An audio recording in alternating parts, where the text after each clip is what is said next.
Have you ever felt so small, so utterly humiliated that you thought you might just disappear? Valentina Cruz knew that feeling all too well when her powerful ex-husband, Nathan Cross, tried to publicly shame her at a lavish party, turning her into the butt of a cruel joke. She was ready for the floor to swallow her whole. But in that moment of ultimate despair, an unexpected hand reached out. It wasn't just anyone. It was Julian Devereaux, the city's most enigmatic and respected billionaire. And what he did next didn't just save her night. It shattered everyone's expectations and changed her life forever. The invitation arrived on a Tuesday, nestled between a gallery consignment form and an overdue electricity bill. It was thick, creamy cardstock, the kind that felt heavy with the price of its own existence. Engraved in elegant gold script were the words, "The Cross Corporation Annual Gala." Below that, in a smaller, sharper font, "Celebrating a Decade of Dominance." Valentina Cruz ran a thumb over her ex-husband's name, embossed with a self-important flourish. Nathan Cross, CEO. A wave of cold, sharp nausea washed over her, as predictable as the tide. For 3 years, she had meticulously scrubbed her life clean of him. She'd moved to a cramped but sunny walk-up in the East Village, a world away from the sterile, glass-walled penthouse on Park Avenue that had been her gilded cage. She'd traded haute couture for paint-splattered jeans and poured every ounce of her savings and her soul into her art. Her studio, which doubled as her living room and kitchen, was her sanctuary, filled with the scent of turpentine and the silent testament of canvases leaning against every wall. Her paintings were her voice, the one Nathan had systematically silenced. They were bold, chaotic expressions of color and emotion, abstracts that captured the jagged edges of memory and the fluid hope of healing. Her best friend and gallery agent, Sofia Ramirez, called them symphonies of survival. Valentina just called them the truth. "You're not actually thinking of going, are you?" Sofia asked that afternoon, perched on a wobbly stool amidst the creative chaos of the studio. She held the invitation between 2 fingers as if it were contaminated. "Of course not," Valentina replied instantly, dabbing a streak of fiery cadmium red onto a massive canvas. But her hand wasn't quite steady. The lie was a flimsy shield against a complicated, churning vortex of emotion. "Good, because the only reason he'd invite you is to perform some sort of public exorcism of the starter wife. He needs to show everyone how much better off he is without you. Don't give him the satisfaction." Sofia was right. That was Nathan's playbook. He was a master of subtle psychological warfare, of chipping away at your confidence with a dismissive glance, a backhanded compliment, a carefully chosen word designed to remind you of your inadequacy. During their 5-year marriage, he had curated her life, her friends, her opinions, until she was little more than a beautiful, silent accessory reflecting his own success. He'd called her artistic ambitions a cute little hobby, encouraging her to paint serene, marketable landscapes instead of the turbulent abstracts that poured from her soul. He'd isolated her so skillfully that by the time she found the courage to leave, she felt like a ghost haunting her own life. The divorce had been brutal. His corporate lawyers had painted her as a volatile, unstable gold digger, and in the end she'd walked away with just enough to start over, relinquishing all claims to his burgeoning empire just to be free. Freedom, she had discovered, was terrifying. It was the silence of an empty apartment, the gnawing anxiety of unpaid bills, and the daunting, exhilarating terror of a blank canvas. For 3 years she had fought for this new life. She had bartended to pay rent, survived on ramen and coffee, and poured every waking moment into her art. And slowly, painstakingly, she was making a name for herself. A few group shows, a small but glowing review in an art blog, the unwavering support of Sofia. It was a foundation, fragile but real. So why did the invitation feel like a summons? That night, alone in her apartment, the city lights painting dancing shadows on her walls, she couldn't escape the pull of the past.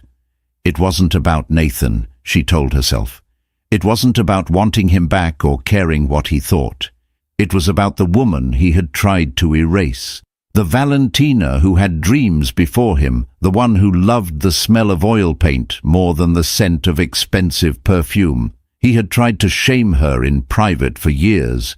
The thought of him doing it in public, in front of the world he now commanded, was a cold knot of dread in her stomach. But what if she didn't let him?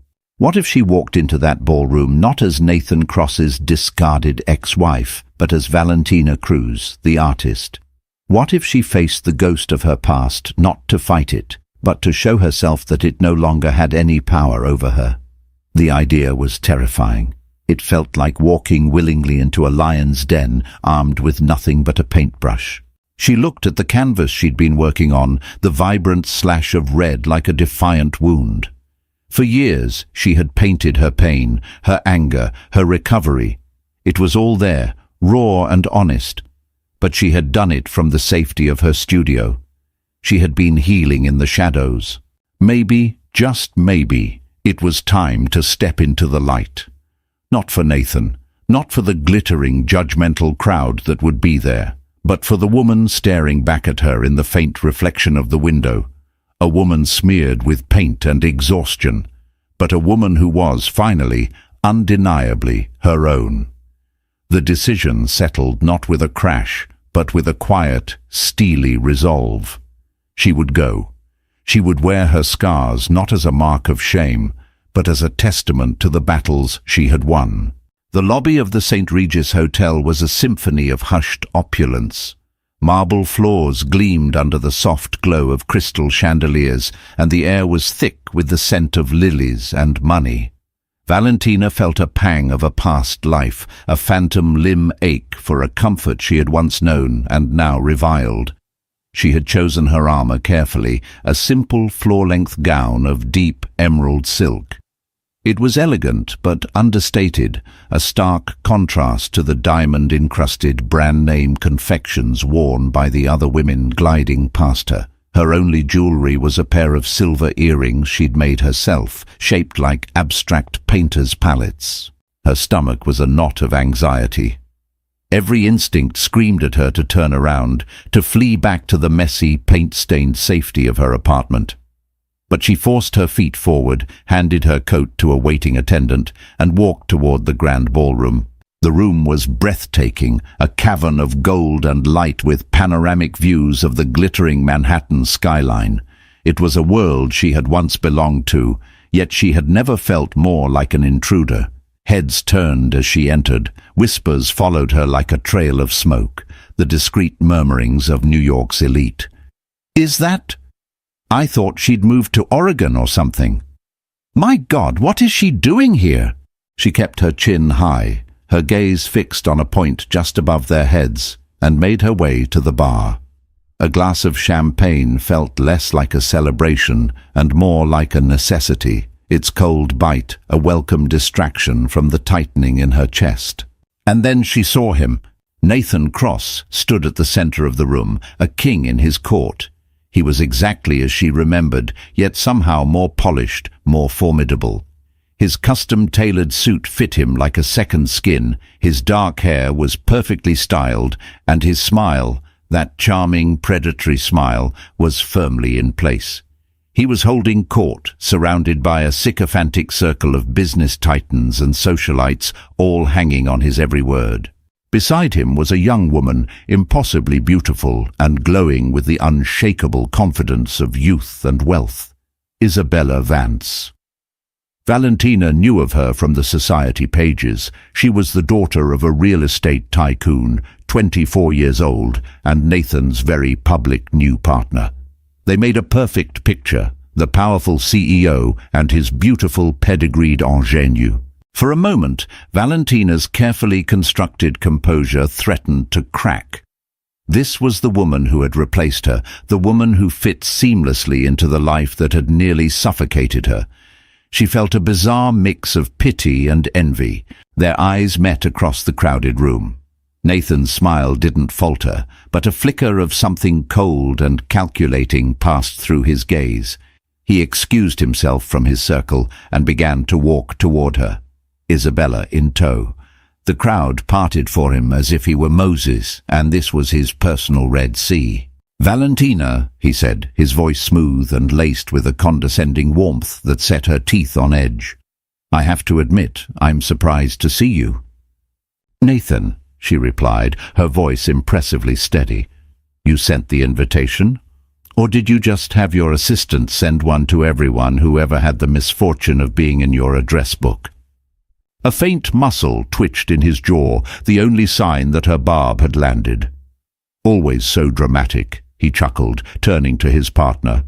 "Isabella, my love, this is Valentina, my former wife."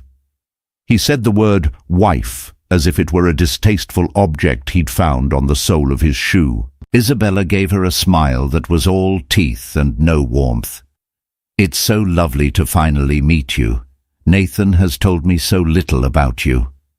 It was a perfectly delivered line, meant to diminish her, to render her a footnote in his grand narrative. "He was never one for details," Valentina said, her eyes locked on Nathan's. "He prefers broad strokes, easier to paint over the parts you don't like." The air crackled with unspoken history. Nathan's smile tightened. He placed a possessive hand on Isabella's back, a gesture of ownership Valentina knew all too well. "Well, we're thrilled you could come. It's a big night. 10 years. It's hard to believe how far the company has come since the early days." The implication was clear, since the time when she was by his side, hosting small dinner parties and proofreading his business plans late into the night. He was rewriting history, casting her as a relic of his humble beginnings, a past he had successfully transcended. It was a classic Nathan move, death by 1,000 cuts, each one delivered with a charming smile. He was a ghost at this feast, and he was determined to make her one too. She could feel the weight of 100 pairs of eyes on them, could sense their morbid curiosity. She was the drama, the unexpected sideshow at Nathan's triumphant celebration. She took a slow sip of her champagne, the bubbles fizzing on her tongue, and met his cold, triumphant gaze. She wouldn't run. She wouldn't cry. She wouldn't give him the satisfaction of seeing her break. Not tonight. The evening wore on, a slow-motion parade of forced smiles and meaningless conversations. Valentina felt like a foreigner navigating a hostile land, the language of which she barely remembered. She exchanged pleasantries with people who looked right through her, their eyes scanning the room for someone more important. She was an anomaly, a ghost from a past everyone, especially Nathan, wanted to forget. She found a quiet corner near the towering windows, nursing her second glass of champagne and watching the city lights blur into a watercolor painting below. The clinking of a fork against a glass cut through the din. A hush fell over the ballroom as Nathan strode to the small stage at the front of the room, a microphone in hand. The spotlight followed him, casting him in an angelic glow that was grotesquely at odds with the man she knew. "Friends, colleagues, partners," he began, his voice resonating with practiced confidence. "Thank you all for being here to celebrate a decade of the Cross Corporation." He launched into a well-rehearsed speech, a tapestry of ambition, success, and carefully curated humility. He talked about the company's growth, the market shares they'd conquered, the deals they'd closed. It was a masterclass in self-aggrandizement disguised as corporate gratitude. Valentina listened, a sense of detached unreality washing over her. She had heard versions of this speech countless times, whispered to her in the dark as he laid out his plans for world domination. But then the tone shifted. A smirk played on his lips as he leaned closer to the microphone. "You know, when I started this company from my spare bedroom, I had nothing but a dream and a laptop that was older than some of the people in this room," he said, drawing a ripple of polite laughter.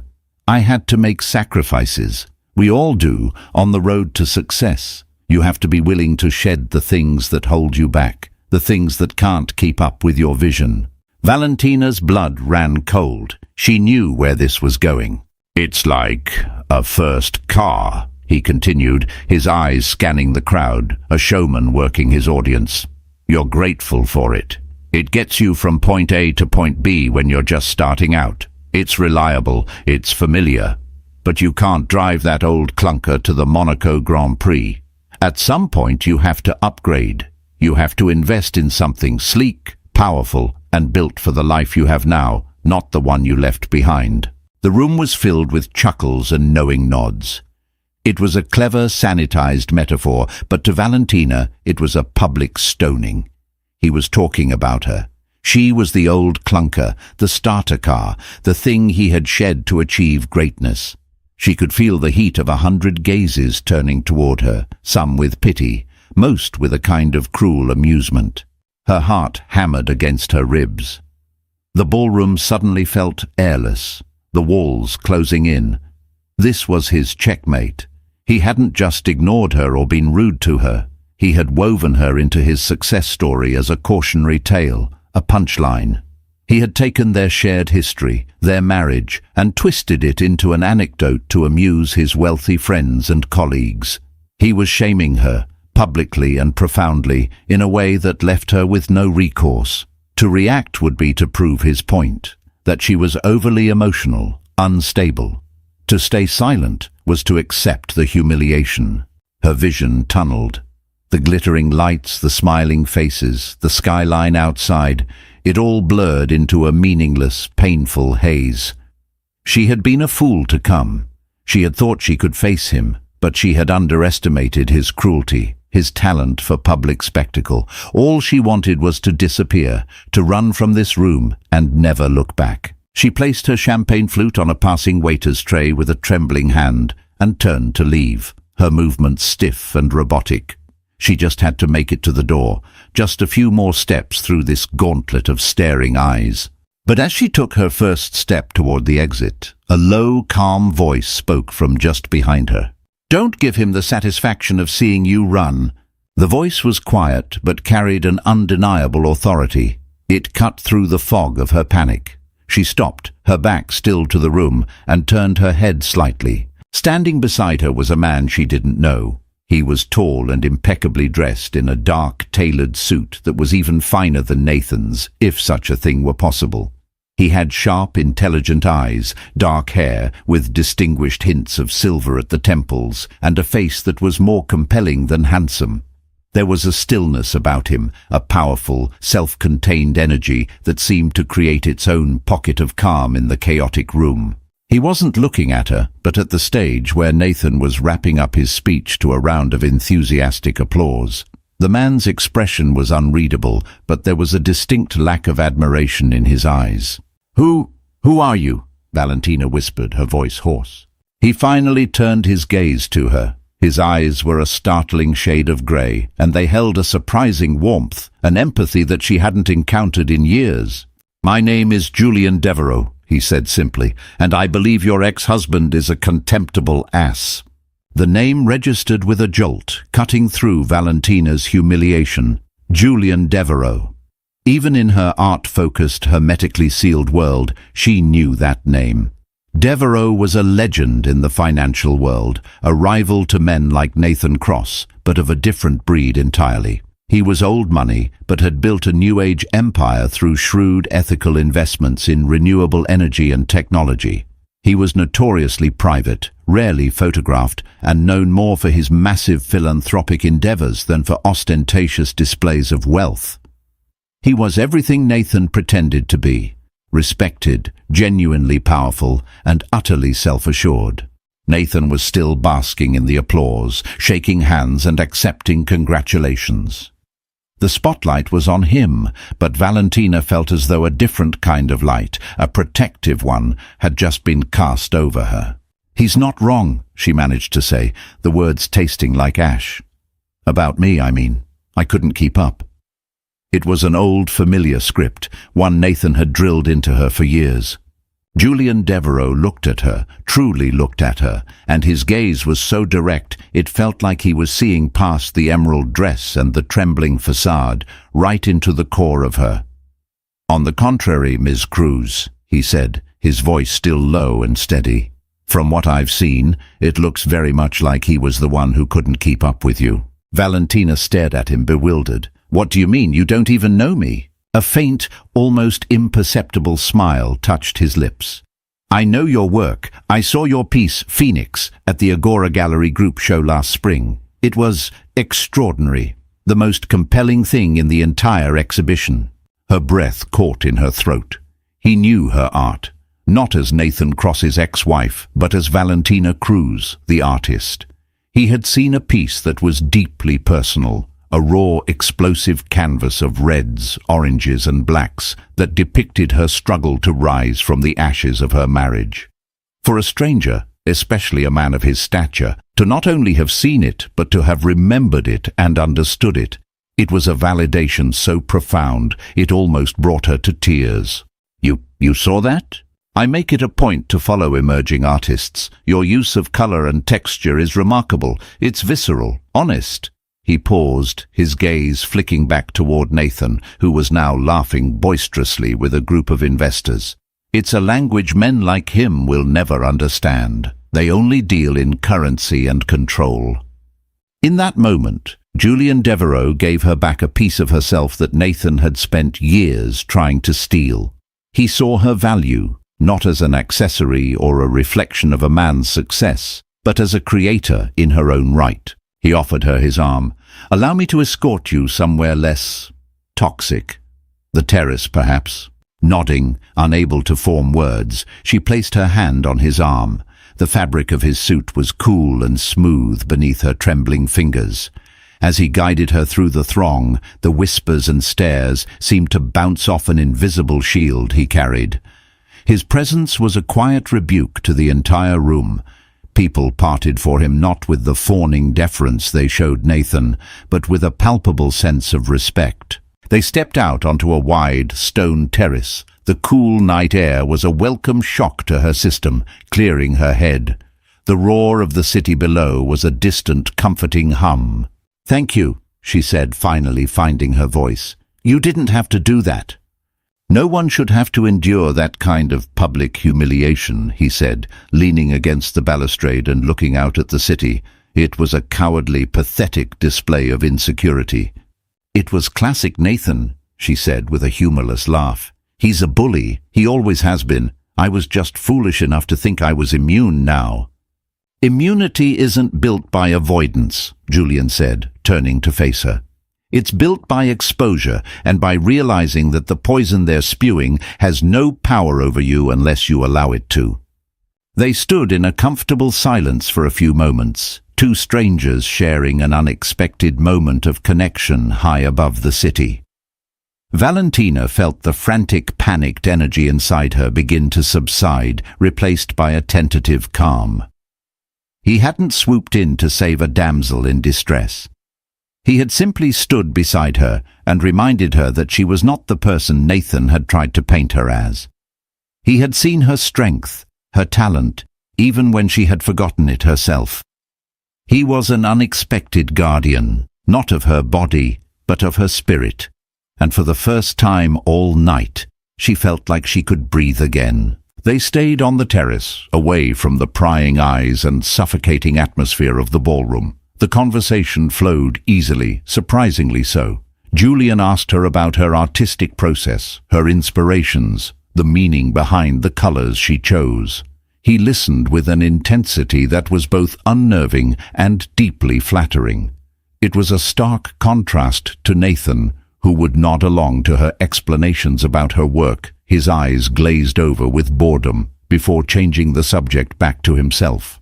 Valentina, in turn, found herself asking him about his work, not the financial intricacies, but the philanthropic side. He spoke passionately about his foundation's work in funding arts education in underserved communities and creating sustainable housing. He spoke of power not as a tool for domination, but as a resource for creating change. It was a philosophy so alien to the world she had shared with Nathan that it felt like it belonged to another universe.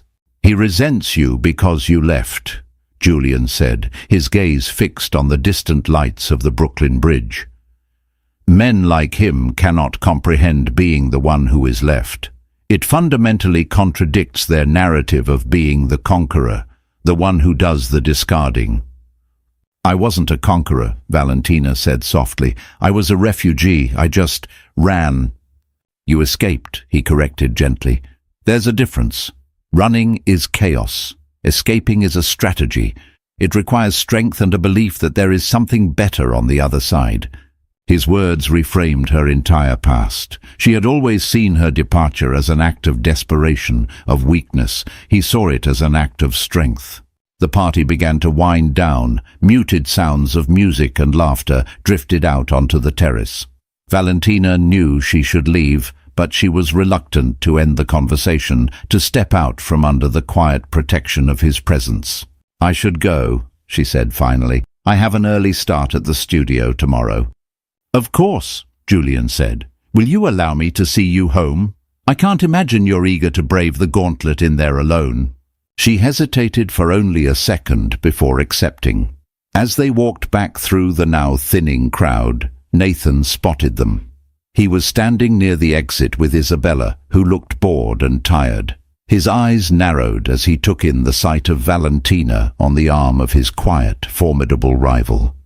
His face, which had been flush with triumph an hour ago, was now a mask of controlled fury. It was clear this was a development he had not anticipated. He gave them a curt, dismissive nod as they passed, a silent acknowledgement of a battle he didn't even know was being waged. Julian's car, a sleek, dark Audi, was waiting for them. It was luxurious, but, like its owner, tastefully understated.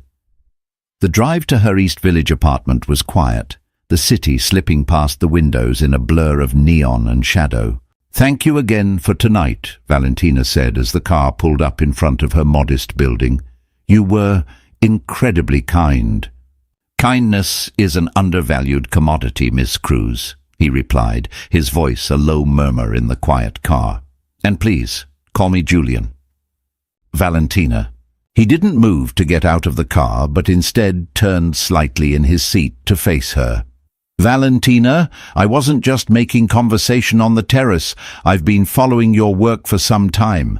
I'm on the board of the new Metropolitan Arts Foundation, and we're in the final planning stages of our new headquarters downtown. We're looking to commission a signature piece for the main atrium." Valentina's heart skipped a beat. This was the kind of commission artists dreamed of, the kind that could change a career overnight. "I've been quietly championing your work to the rest of the board," Julian continued. "I'd like to arrange a formal meeting for you to present a proposal, if you're interested." Interested? It was like asking a drowning person if they were interested in a life raft. A torrent of emotions washed over her. Disbelief, hope, and a sudden, sharp suspicion. Was this pity? Was he offering her this because of what happened with Nathan? As if reading her mind, he said, "This has nothing to do with tonight. I had my assistant flag your work 6 months ago. Nathan's boorish behavior simply provided me with an opportunity to introduce myself." The sincerity in his voice was undeniable. This wasn't charity. It was a genuine opportunity, one born of her own merit, her own talent. It was a different kind of power, not the loud, domineering power of Nathan Cross, but the quiet, authentic power that comes from being seen and valued for who you are. She looked from her humble, slightly run-down apartment building to the elegant man sitting beside her in his expensive car. They were from 2 different worlds, yet tonight he had crossed the chasm between them and met her on her own ground. "I'm interested," she said, her voice filled with a conviction that surprised even herself. "I'm very interested." A genuine smile finally broke through his reserved demeanor, lighting up his eyes. "Good. My office will be in touch tomorrow." He got out of the car and walked her to her door, waiting until she was safely inside before returning to his car. As Valentina climbed the 5 flights of stairs to her apartment, she felt lighter than she had in years. The shame and humiliation of Nathan's attack were still there, but they were now overshadowed by a brilliant, blazing spark of hope. She had walked into that party a ghost, but she was walking out a contender. The email from Julian Devereux's office arrived at 9:02 a.m. the next morning. It was concise, professional, and sent a jolt of adrenaline through Valentina's system, more potent than any double espresso. A meeting was set for Thursday to discuss the commission for the Metropolitan Arts Foundation. Valentina spent the next 2 days in a creative frenzy. She barely ate or slept, fueled by a relentless, joyful energy she hadn't felt in years. She sketched, she painted studies, she filled notebooks with ideas for the atrium piece. She envisioned something monumental, a soaring abstract that would capture the resilience of the human spirit and the chaotic beauty of the city. It would be her masterpiece, the culmination of every struggle, every tear, every small victory. This wasn't just a commission, it was a resurrection. The meeting took place in Julian's office, a serene, light-filled space on the 50th floor of a downtown skyscraper. Unlike Nathan's ostentatious mahogany and leather power den, Julian's office was a testament to minimalist elegance, decorated with an impeccable collection of modern art. A stunning Helen Frankenthaler canvas dominated one wall. Valentina, armed with her portfolio and a detailed proposal, was nervous but resolute. Julian was there, along with 2 other board members, a distinguished older woman named Eleanor Vance, no relation to Isabella, she prayed, and a sharp younger man named David Chen. She spoke for an hour, walking them through her vision, her voice gaining confidence as she lost herself in her passion. She talked about her inspiration, her process, the very soul she intended to pour into the work. When she finished, the room was silent. Eleanor Vance was the first to speak. "Ms. Cruz," she said, her voice warm, "that was one of the most compelling artistic proposals I have ever heard." The commission was hers. They spent another hour hammering out the details of the contract. It was a life-changing amount of money, enough to give her a security she had never known, even when married to Nathan. But it was the validation, the belief in her talent, that truly overwhelmed her. After the board members left, Julian asked her to stay. He poured them both a glass of water and sat across from her, his expression more serious than she had seen it before. "There's something else, Valentina," he began, his tone shifting. "My interest in you and in Nathan isn't purely artistic or philanthropic." A knot of apprehension tightened in her stomach. "I've been aware of Nathan's questionable business practices for some time," he said carefully. "He's ruthless, which is one thing, but he's also reckless. He cuts corners, he leverages his company in dangerous ways, and I have strong reason to believe he is engaged in insider trading and market manipulation. He's built an empire on a foundation of sand, and when it collapses, a lot of innocent people are going to be hurt." Valentina listened, stunned. She knew Nathan was a bully and a narcissist, but she had never considered the full extent of his amorality. She'd been too consumed with her own survival. "For the past year," Julian continued, "I've had a team of forensic accountants quietly looking into his company's financials. We're building a case which we intend to hand over to the SEC. What he did to you at that party was reprehensible, but it also confirmed something for me. His arrogance has made him sloppy. He believes he's untouchable." He leaned forward, his grey eyes intense. "I am telling you this because my fight with him is about to become more public, and by accepting this very high-profile commission, you will be inadvertently drawn into it. He will see you as aligning with me, his rival. He will not react well." The cold reality of his words hit her. She had just escaped one war with Nathan. Now she was on the verge of being drafted into another. "Why are you telling me this?" she asked, her voice barely a whisper. "Are you trying to warn me off?" "No," he said firmly. "I'm being transparent, and I'm about to make a proposition that may sound unorthodox, but it is, I believe, the best way to protect you and to give you the platform you deserve, free from his shadow." He paused, choosing his words with care. "There is a major charity auction next month. The heart of the city gala. It's the biggest event of the fall season. The entire New York establishment will be there, including Nathan. I want you to attend as my guest. That part wasn't so strange, but then he laid out the rest of his plan. Nathan's power is built on perception and narrative. He has successfully painted you as the discarded, unstable starter wife. We need to shatter that narrative, so completely and publicly that he can never use it against you again. When he sees us there, he will inevitably try to confront you, to assert his dominance. And when he does, I will introduce you. He held her gaze. As my fiancée. Valentina stared at him, speechless. A fake engagement. It was something out of a movie, not real life. It's a gambit, he admitted. A strategic move. It immediately repositions you not as his victim, but as my equal. It grants you a level of social armor that he cannot penetrate. It will infuriate him, and a furious man makes mistakes. But I will not ask it of you if you're not comfortable. It is a lot to ask. Her mind reeled. It was insane, it was audacious, and it was brilliant. For years, Nathan had controlled the story, her story. He'd defined her, labeled her, and almost destroyed her. Julian was offering her a chance to snatch the pen from his hand and write her own ending. It wasn't about love or romance. It was a strategic alliance, a partnership forged in the fire of a common enemy. It was about power, not his, not Nathan's, but her own. She thought of the years of quiet humiliation, the casual cruelty, the slow erosion of her soul. She thought of him on that stage, turning her pain into a punchline. A slow, cold anger, as potent as any artistic inspiration, rose within her. She looked at Julian, at this quiet, powerful man who had seen her when she was invisible. He wasn't offering to save her. He was offering her a weapon to save herself. "Okay," she said, her voice clear and strong. "I'll do it."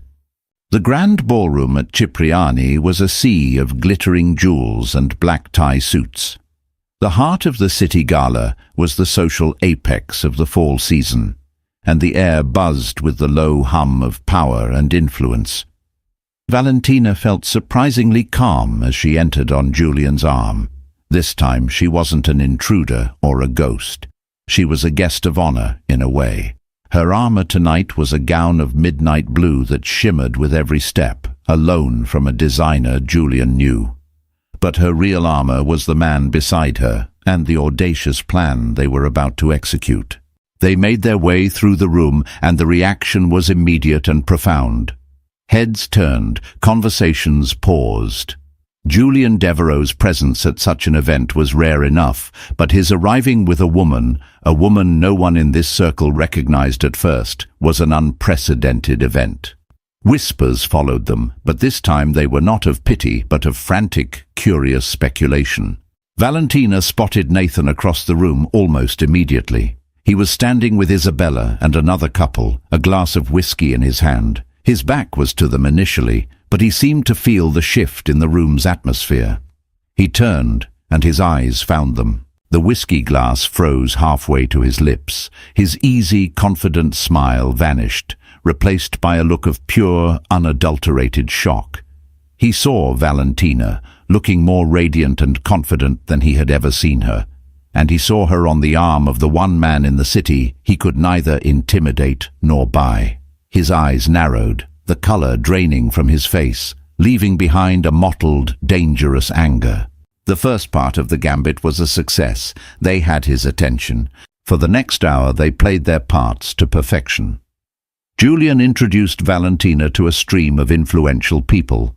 Gallery owners, museum curators, art collectors, city council members.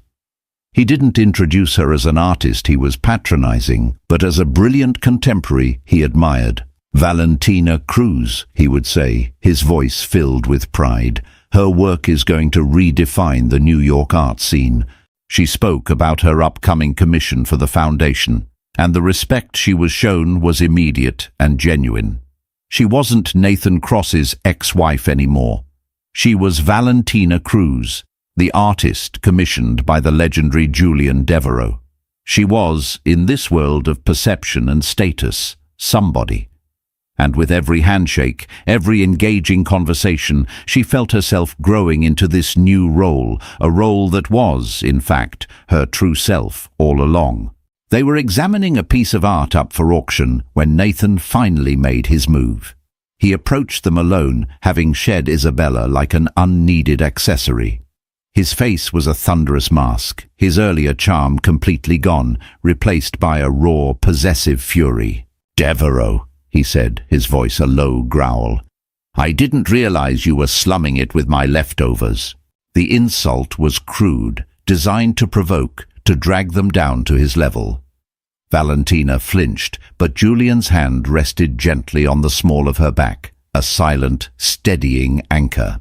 Julian turned to face him, his expression one of complete, unruffled calm. He looked Nathan up and down as if he were a mildly interesting but ultimately insignificant insect. "Cross," Julian said, his voice dangerously soft. "I'm surprised you have time to bother my fiancée." The word hung in the air, electric and resounding. Fiancée. Valentina held her breath, watching Nathan's face. For a split second, there was utter confusion. Then, his eyes darted from Julian's calm, implacable face to hers. He was searching for a tell, a sign that this was a joke. He found none. All he saw was the woman he thought he had broken, standing beside a man far more powerful than him, looking serene and untouchable. The carefully constructed world of Nathan Cross shattered in that instant. His entire narrative of the pathetic starter wife, of his own triumphant ascendance, was annihilated by a single word. Valentina wasn't his leftover. She was the chosen partner of his greatest rival. It was a social and psychological defeat so total, so public, that he had no defense against it. The color flooded back into his face in a wave of crimson rage, his fists clenched at his sides. The people nearby, sensing the monumental drama unfolding, had fallen silent, their eyes wide. "You're lying," Nathan hissed, the words stumbling out. Julian simply raised an eyebrow. He didn't need to argue or defend. His quiet confidence was more damning than any protestation. He then did something that sealed Nathan's fate. He turned his back on him, a gesture of ultimate dismissal, and guided Valentina away toward the auction stage. It was checkmate. In the brutal, high-stakes chess game of New York society, Julian Devereaux had just toppled the king with a single, devastating move. And Valentina was not the pawn. She was the queen. The fallout from the heart of the city gala was swift and spectacular. The city's gossip columns exploded with the news. The reclusive billionaire Julian Devereaux was engaged to the mysterious artist Valentina Cruz. The story was intoxicating, a tale of rivalry, art, and unexpected romance. Overnight, Valentina was transformed. She was no longer a footnote in Nathan's story. She was the headline of her own. Nathan, for his part, became a public spectacle of his own making. Fueled by rage and humiliation, he made a series of disastrously aggressive business moves, trying to claw back his perceived dominance. His arrogance, as Julian had predicted, made him sloppy. A week after the gala, the SEC announced a formal investigation into the Cross Corporation, citing anonymous but credible tips regarding market manipulation. Nathan's empire, built on a foundation of sand, began to crumble. Valentina watched it all from the quiet sanctity of her studio, which was soon to be upgraded to a much larger space she'd leased with the advance from her commission. The news of Nathan's downfall brought her not joy, but a sense of profound and somber closure. She had not wished for his destruction, only for her own peace. Her life, in contrast, was blossoming. The publicity from the engagement and the Foundation Commission had thrown a brilliant spotlight on her work. Galleries that had ignored her calls a month ago were now clamoring for a meeting. A prestigious art magazine requested a feature. Her days were a whirlwind of painting, meetings, and interviews. She was no longer just surviving, she was thriving. Her relationship with Julian evolved as well. The fake engagement had forged a bond of deep trust and mutual respect between them. They spent evenings together, sometimes talking for hours about art, philosophy, and their disparate but surprisingly similar life experiences. He was her confidant, her mentor, and her fiercest champion. He celebrated her successes with a quiet, genuine pride that was a world away from Nathan's possessive praise.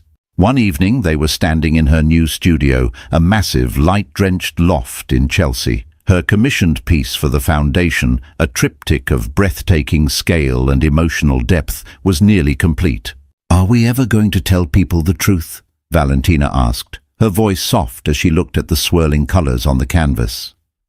"We can end the arrangement whenever you wish," Julian said, his gaze on her, not the painting. "It has served its purpose. You don't need my protection anymore." She turned to face him. In the fading light of the setting sun, his sharp features were softened. She saw not the powerful billionaire or the strategic ally, but the man, kind, intelligent, and unexpectedly vulnerable. "Maybe it's no longer just an arrangement," she said, the admission surprising them both. Over the past few weeks, their strategic alliance had been colored with something warmer, something more real. The shared laughter, the easy silences, the way his eyes lit up when she talked about her work. It had all woven itself into a new kind of tapestry. He took a step closer, his grey eyes searching hers. "Valentina," he said, her name a quiet question. She didn't need a grand romantic declaration. She had lived through that kind of performance art with Nathan. What she had with Julian was something quieter, deeper, and infinitely more real. It was a partnership built not on power imbalance, but on the profound, restorative strength of being truly seen. She reached out and took his hand. "Let's just see what happens." A slow, genuine smile spread across his face, the kind she was beginning to realize was reserved just for her. "I would like that very much." The story didn't end with a wedding or a promise of a fairy tale. It ended in that quiet moment in the studio, with the scent of oil paint in the air and the late afternoon sun casting long shadows across the floor. Valentina Cruz stood before her masterpiece, a woman reforged in fire, her hand held by a man who had not saved her, but had had the wisdom to let her save herself. She was not a queen on a chessboard or an empress on a throne.